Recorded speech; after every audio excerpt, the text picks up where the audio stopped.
अब exercise number 10.1 है, इसके अंदर है पहला फिलिंग द ब्लैंक्स है, जिसके अंदर पहला है the centre of the circle lie in the of the circle, यानी एक्सटीरियर है कि इंटीरियर पार्ट में रहता है। तो आपको पता है कि सर्कल का सेंटर है वो सर्कल के अंदर ही आता है ना, तो वो कौन सा पार्ट हुआ? इंटीरियर पार्ट हुआ। जैसे कि ये सर्कल, तो सर्कल का ये सेंटर, तो ये वाला सब इंटीरियर ही पार्ट है सर्कल का। फिर दूसरा है the point whose distance from the centre of the circle is greater than it radius lie in of the circle. तो सेकंड में क्या बोला है? जैसे कि एक सर्कल है, सर्कल के सेंटर से a point whose distance from the center of the circle is greater than, अगर ये डिस्टेंस ज्यादा है तो ये पॉइंट बाहरी होगा। इतना तो रेडियस होता है r, अगर रेडियस के ये डिस्टेंस d में मान लो, अगर d ग्रेटर देन r है, या कोई x ले लेते हैं, x डिस्टेंस है, तो x ग्रेटर देन r है, उसका मतलब ये पॉइंट p और ये OP, या आप OP ग्रेटर देन r लिखो तो ये OP कहाँ होगा? p पॉइंट कहाँ होगा? आउटसाइड ऑफ द सर्कल रहेगा, तभी तो रेडियस से उसका डिस्टेंस ज्यादा है, तो वो कौन सा पार्ट हुआ? एक्सटीरियर हुआ। तो दूसरे में आएगा एक्सटीरियर। अब तीसरा नंबर है the longest chord of the circle is the circle. Longest chord of the circle, वो आपने क्या बोला? उसको क्या बोलते थे हम? डायामीटर। क्यों? तो ये सर्कल है, इसके सेंटर में से पास होती कॉर्ड्स, जो सबसे लॉन्गेस्ट कॉर्ड्स है ये वाली, और जिसको हम डायामीटर भी बोल सकते हैं ये वाली, क्योंकि वो पास थ्रू द सेंटर है। फिर 4 नंबर वाला है the segment, sorry an arc is a when its end are the end of the diameter। Arc का एंड है वो डायामीटर का ही एंड है। जैसे कि ये सर्कल है, उसकी ये आर्क है कि नहीं? तो ये आर्क का एंड वो डायामीटर है ना, ये भी डायामीटर है, उसका भी एंड है। तो ये आप आधी हुई, ऐसी आर्क हुई ना आधी, हाँ, तो ये आधी आर्क को क्या बोलता हूं? उसको मैं सेमी सर्कल। तो आप 4 नंबर में क्या आएगा? तो आंसर आएगा सेमी सर्कल, या हाफ सर्कल भी बोल सकते हो, आधा सर्कल। फिर 5 नंबर वाला है the segment of the circle is the region between an arc and. अब सेगमेंट वाला भाग है, वो आपको पता है कि आर्क और कॉर्ड्स को मिला के आपको सेगमेंट मिलता है ना? किसको मिला के? तो कॉर्ड्स है। क्यों? तो आपको पता है कि अगर आपको सेगमेंट बनाना है तो आपको ये आर्क ली मैंने इतनी सी, और ये कॉर्ड्स ली, तो ये जो बॉल्सर बना वो मेरा क्या हो गया? ये वाला सेगमेंट हो गया। तो सेगमेंट के लिए आर्क और कॉर्ड्स आता है, तो 5 नंबर में कॉर्ड्स है। अब 6 नंबर वाला, तो circle divide the plane on which it lie in the part. तो आपको पता है कि सर्कल है, आगे भी हमने देखा था 6 नंबर वाला, कि जैसे कि ये सर्कल है तो ये प्लेन है ना, प्लेन को कितने पार्ट्स में डिवाइड करता है? ये एक्सटीरियर पार्ट 1 नंबर वाला, 2 नंबर वाला तो वो इंटीरियर पार्ट, और 3 नंबर वाला ऑन द सर्कल के ऊपर, 3 आएगा आपका आंसर। 3 पार्ट्स में डिवाइड करता है, बराबर है। तो ये आपकी हो गई फिलिंग द ब्लैंक्स। अब है क्वेश्चन नंबर 2, जिसके अंदर आपको ट्रू और फॉल्स है, बराबर है, और उसके रीजन देना है। तो पहला है the line segment join the centre to any point on the circle is the radius of the circle. हाँ, तो लाइन सेगमेंट ज्वाइन करते हो आप सेंटर को, इधर रहा ना ये आप ऐसे भी देखोगे कि लाइन सेगमेंट है, ये ज्वाइन करता है सेंटर से ऑन द सर्कल वाला, तो ये आपकी क्या हो गई? रेडियस ही हो गई। तो वो स्टेटमेंट क्या है, ट्रू है, क्योंकि वो डेफिनेशन ही है। तो अगर आपको सेगमेंट इसके लिए क्या लिखना है तो आपको डेफिनेशन ऑफ रेडियस की लिख देनी है, ये आपका पहला नंबर। फिर दूसरा नंबर है circle has only finite number of equal chords. Circle has only finite number of equal chords, तो वो आपका क्या है, फॉल्स है। क्यों, तो ये सर्कल है, अगर इक्वल कॉर्ड्स की मैं बात करूं ये सेंटर, तो इधर जो कॉर्ड्स की लेंथ होगी इतनी ही लेंथ इधर भी होगी, इधर जितनी लेंथ होगी इधर भी इतनी ही लेंथ होगी, यानी इनफाइनाइट नंबर ऑफ आपको कॉर्ड्स मिलेंगे। ऐसे ऐसे भी मिलेगा, एक इधर होगा तो इतनी लेंथ की इधर होगी, ये जो लेंथ की होगी इतने लेंथ की ये पास आउट होती हुई भी इतने ही लेंथ की होगी, क्योंकि वो डायमीटर भी है, तो नंबर ऑफ आपको कॉर्ड्स मिल सकती है, इसीलिए वो स्टेटमेंट फॉल्स।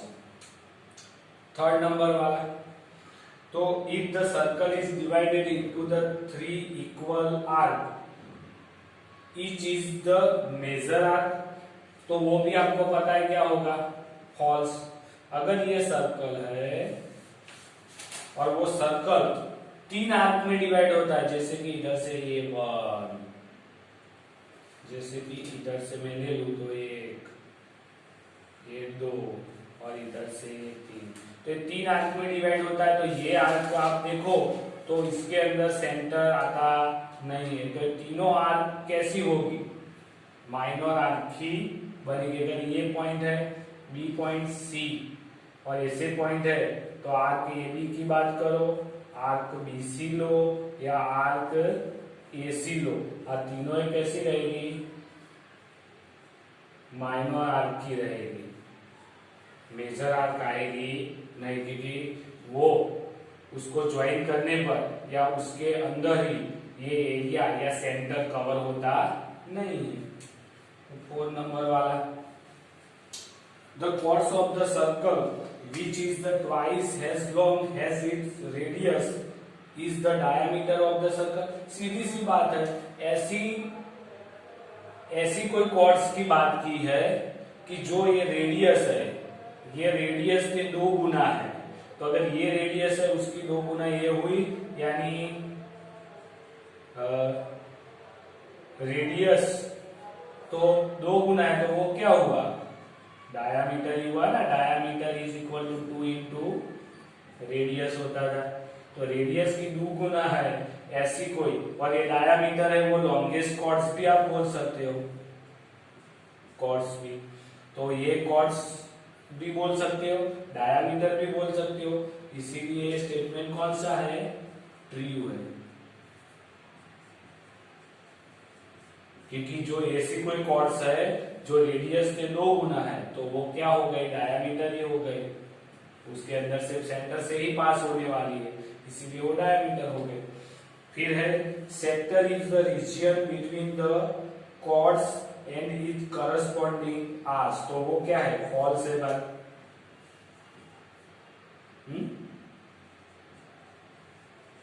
बराबर ना, क्यों, तो देखो region, sector is the region between the chords, तो chords and the corresponding arc, तो वो तो सेगमेंट हो गया है, इसीलिए फॉल्स है।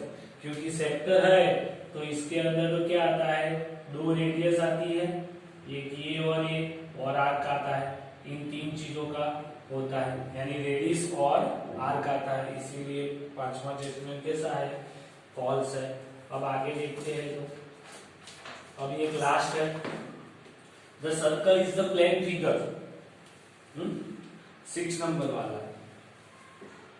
तो वो कैसा है, circle is the plane figure, तो वो ट्रू है। क्यों, तो हम जो सर्कल ड्रॉ करते हैं वो प्लेन के अंदर ही ऐसे ड्रॉ करते हैं ना, और प्लेन के अंदर ड्रॉ करते हैं, तो इसीलिए सर्कल क्या है, प्लेन फिगर है।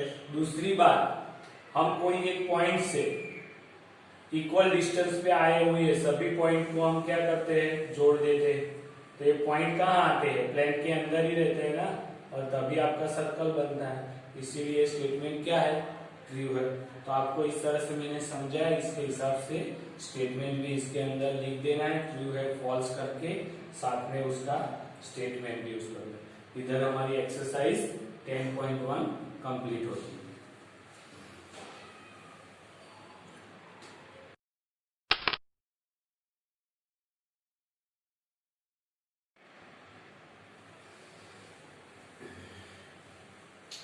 तो अब बात है angle subtended by the chords, यानी कॉर्ड्स है वो किस प्रकार से एंगल बनाते हैं उसका मतलब सस्पेंडेड एंगल उसको बोलते हैं। जैसे कि ये सर्कल है, बराबर है, ये सर्कल का ये सेंटर है ओ, और इधर मैंने ड्रॉ की है जैसे कि ये कॉर्ड्स है ए बी। तो ये ए बी कॉर्ड्स सेंटर के साथ जो एंगल बनाता है वो एंगल को सस्पेंडेड एंगल बोलते हैं, ये वाला। तो इधर एंगल कौन सा बना है, एंगल ए ओ बी, तो ये क्या हो गया, सस्पेंडेड एंगल हो गया, ये कॉर्ड्स के द्वारा बनता हुआ एंगल। जैसे कि इधर कोई कॉर्ड्स है दूसरी, तो ये जो एंगल बनाते हैं इधर से ये पी है, ये क्यू है, तो एंगल पी ओ क्यू, ये भी सस्पेंडेड एंगल हो गया है। यानी आपकी कॉर्ड्स के द्वारा सेंटर पर बनने वाला एंगल वही आपका हो गया सस्पेंडेड सबटेंडेड एंगल। तो एट द सेंटर पे कैसे बनता है उसकी बात की। अब एट द माइनर या मेजर आर्क पे कैसे बनता है, तो आपको पता है कि जैसे कि ये सर्कल है, बराबर है। अब सर्कल का कोई एक ओ पॉइंट है, सेंटर पॉइंट होगा, तो अगर मैं इधर एक आर्क ड्रॉ करता हूं तो ये आर्क, तो ये आपकी क्या हो गई, माइनर आर्क हो गई कि नहीं, ये भी। तो ये माइनर आर्क के ऊपर जैसे कि मैंने इधर एक कॉर्ड्स ले ली, तो एक कॉर्ड्स है, तो इसके लिए ये क्या हो गई, मेजर आर्क हो गई, है ना, बड़ी वाली जिसके अंदर सेंटर आ जाता है। तो ये मेजर आर्क के ऊपर ऐसे एक एंगल बनाएगा कि नहीं, तो ये एंगल बनता है। जबकि यही कॉर्ड्स ये माइनर आर्क के ऊपर इधर भी कोई एंगल बनाता है ऐसे, तो ये रहा, ये मेजर आर्क के ऊपर, मेजर आर्क के ऊपर है सस्पेंडेड एंगल, जबकि ये तो क्या है, माइनर आर्क है, तो उसके ऊपर ये बनने वाला एंगल। तो ये जो एंगल है, यानी कोई एक कॉर्ड्स है, तो एक मेजर आर्क के ऊपर एंगल बनाता है सस्पेंडेड एंगल, तो एक माइनर आर्क के ऊपर सस्पेंडेड एंगल बनाएगा। दो एंगल वो बनाएगा, एक ऊपर बनेगा एक नीचे बनेगा। अगर आपकी आर्क डायामीटर ही है, यानी आपकी आर्क है या आपकी कॉर्ड्स है वो सेंटर में से पास होती है, तो नीचे भी एक एंगल ऐसे बना सकती है और ऊपर भी ऐसे एक एंगल आ सकता है। अगर कॉर्ड्स है वो सेंटर में से पास होती है और ये सेमी सर्कल है तो ऊपर नीचे के ऐसे एंगल बनते हैं। तो ऊपर नीचे इस तरह से इधर इधर आप माइनर और मेजर नहीं कह सकते क्योंकि दोनों सेमी सर्कल है, इक्वल है पोर्शन। जबकि ये मेजर पोर्शन के ऊपर एक एंगल बनेगा जो आपका मेजर आर्क के ऊपर बनने वाला सस्पेंडेड एंगल है, जबकि वही कॉर्ड्स है वो माइनर आर्क के ऊपर भी सस्पेंडेड एंगल बनाती है, बराबर है। और ये सस्पेंडेड एंगल बनता है तो ये आपका क्या बन गया, ये जो एक साइड है दूसरी साइड तीसरी और चौथी, तो ये आपका हो गया साइक्लिक क्वाड्रिलेटरल भी हो गया। यानी ये एंगल और ये एंगल दोनों का एडिशन कितना होगा, 180 होगा। अगर इधर पॉइंट ए बी है, इधर सी और डी पॉइंट है, तो angle A D B plus angle A C B is equal to 180 degree होता है। ये खास ध्यान रखो, क्यों, तो साइक्लिक क्वाड्रिलेटरल बनता है इसीलिए। तो साइक्लिक क्वाड्रिलेटरल की ऑपोजिट साइड है यानी ऑपोजिट एंगल वो 180 होता है। देखो ये साइक्लिक क्वाड्रिलेटरल की पॉइंट हुआ ना, वन साइड सेकंड थर्ड और फोर्थ, तो ए सी बी डी वो क्वाड्रिलेटरल साइक्लिक क्वाड्रिलेटरल होता है, तो उसके पॉइंट के हिसाब से ये आप बोल सकते हो, वो एक्स्ट्रा बात है, बराबर है।